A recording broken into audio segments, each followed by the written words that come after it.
Είσαι ο πρώτος άνθρωπος τον οποίον υπακούει ο Λάνσελοτ. Εντάξει, θα σε εκπαιδεύσω σαν σκυλί νίντζα. Πρέπει να αντέξεις τη σκληρή εκπαίδευση για να γίνεις σκυλί νίντζα. Κατάλαβες? Σταμάτα! Καμπαμαρού! Άσε το Λάνσελοτ ήσυχο. Φύγε! Καμπαμαρού!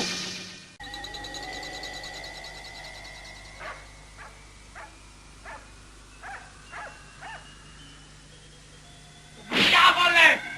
Διάβολε! Διάβολε!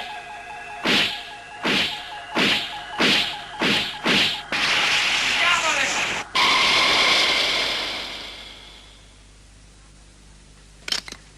Τα κατάφερες, Λάνσελοτ. Σε χτύπησα όχι γιατί σε μισώ, αλλά γιατί θέλω να σε κάνω σωστό σκυλί νίντζα. Ένας